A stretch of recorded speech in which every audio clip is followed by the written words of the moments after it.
احلى مسا عليكم. النهارده هنتكلم في موضوع مهم جدا عشان تحافظ على حاجتك في ظل ان الظروف صعبه جدا وبقت كل حاجه غاليه جدا، عشان ما تروحش لحد يقول لك دي بايظه وتشتري غيرها وترجع تاني تلاقي العيب مش منها. يعني مثلا هنتكلم على موضوع المارش والبطاريات. كلنا في اي يوم ممكن نيجي ندور على ما تدورش، وارد جدا فبتدور على اقرب حد عندك، بيجي الكهربائي يبص يشوف، يقول لك ايه المشكله هنا، المشكله هنا. ربنا كريم لو انت وقعت في واحد محترم وصنايعي وفاهم او مهندس او خبره وعارف هو بيعمل ايه، وعارف الحاجه اللي بايده شغاله ازاي، ويقول لك الموضوع فين وتقدر تحل المشكله صح. لكن بقى حظك الوحش ان انت ممكن تقع في واحد بقى يكون مساعد، يكون صنايعي، يكون مش فاهم، يكون مش دارس، يكون مش عارف، فيورطك. ورطك في مشكله، يخليك تشتري حاجه والحاجه دي تكون مش بايظه. والنهارده كل حاجه بفلوس، يعني البطاريه اللي كانت ب 200 جنيه بقت النهارده ب 2000 جنيه وب 2500. ممكن تنافسك في اي ورطه، وهتضحي بالقديمه وهتشتري الجديده والاثنين هيبوظوا. طب احنا ازاي نتلافى المشكله دي وازاي نعدي منها؟ الاول طبعا لازم تدور على توكيل او حد متخصص او حد فاهم هو بيعمل ايه، ايا كان بقى. ولو ظروف حكمت عليك ورحت مثلا عند ورشه او عند كهربائي عادي او كلام من ده، يبقى انت هتبقى واقف جنبه تبص على ايه وتعمل ايه. العربيه ما بتدورش، اول حاجه هيعملها هيجيب الجهاز ويقيس البطاريه، يلاقي البطاريه مثلا نايمه. طيب البطاريه نايمه، هيعمل ايه؟ هيجيب لك بطاريه ويجيب لك كابلات ويعمل لك توصيله ويدور العربيه. دارت العربيه، هنعمل ايه بقى ساعتها؟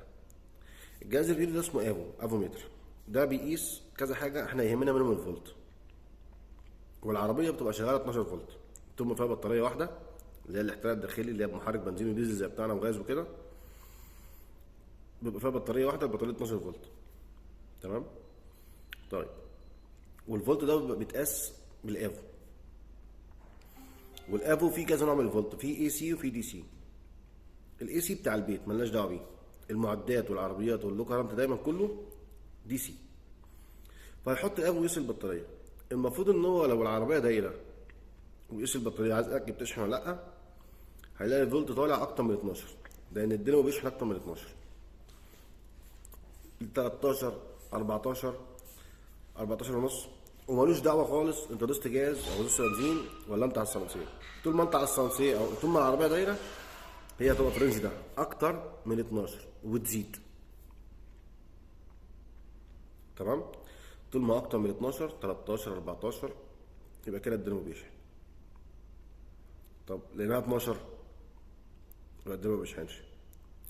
طب عايزين نتاكد، تنور النور، تنور كل انوار العربيه وتشغل كاسيت، تشغل كل حاجه، هتلاقي الفولت ده بينزل معاك. مستحيل هيكون الدينامو بيشحن ويكون الفولت اقل من 13 او 14، مستحيل. لو اقل من 12 او 12 وقال لك بطاريه، قول له لا، ما تجيبش بطاريه. شوف الاول الدينامو اخباره ايه. الدينامو طبعا متاكد ان الفولت واصله تمام، فيوزاته تمام، السير بتاعه راكب تمام، كل ده سليم، هتلاقي الدينامو يديك اكتر من 13. طب لو البطاريه مثلا نايمه وانت مثلا نسيت مثلا النور مولع، نسيت حاجه، او في مشكله تانية في العربيه، بقى في اي حاجه بتسرب الكهرباء في العربيه بتنام البطاريه، وارد. هتلاقي العربيه هتقعد شويه شويه سوا مدوره وتقيس، هتلاقي الفولت بيزيد معاك، حتى هو مثلا 12، 12 1، 12 2، 12 3، 12 4. لكن العربيه دارت شويه وقستها والمدى هو يبقى في الدينامو.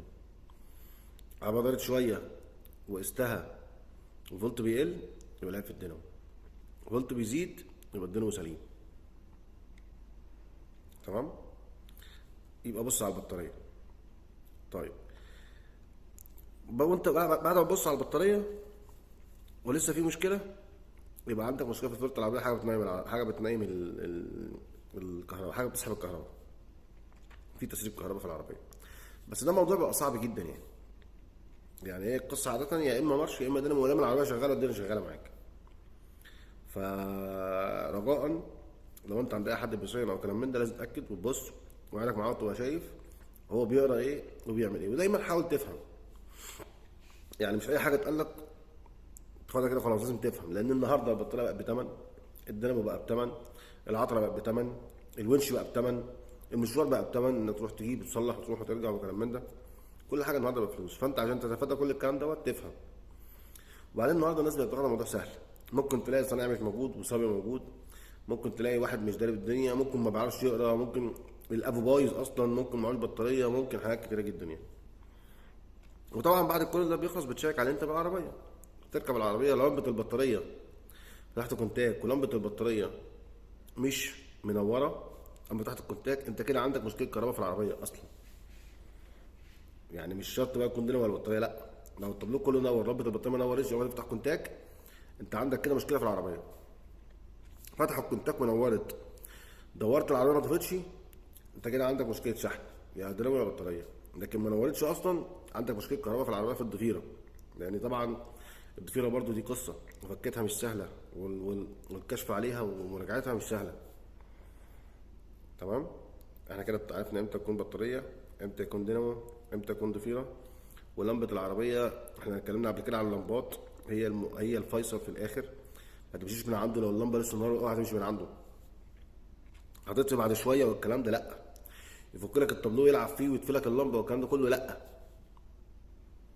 خليك دايما في الطبيعي اللي انت تقعد عليه في العربيه، تفتح كونتاك لمبه البطاريه تنور مع لمبه الزيت، تدور يطفوا منورين، كارثه.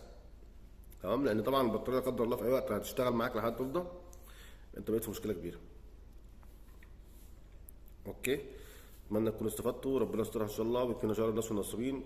واتمنى ان الناس الصناعيه واللي بيتعلم واللي بتشتغل في الشغلانه ديت يعني الناس كلها تحاول تطور من نفسها، تدور تتعلم، تروح تاخد كورسات، تقعد مع مهندسين، يعني يبقى الموضوع فيه تطوير الى حد ما وفي شق اكاديمي لحد ما فاهمين هم بيعملوا ايه. عشان بس المواضيع النهارده مبقتش سهله وبقت كل حاجه غاليه جدا. شكرا.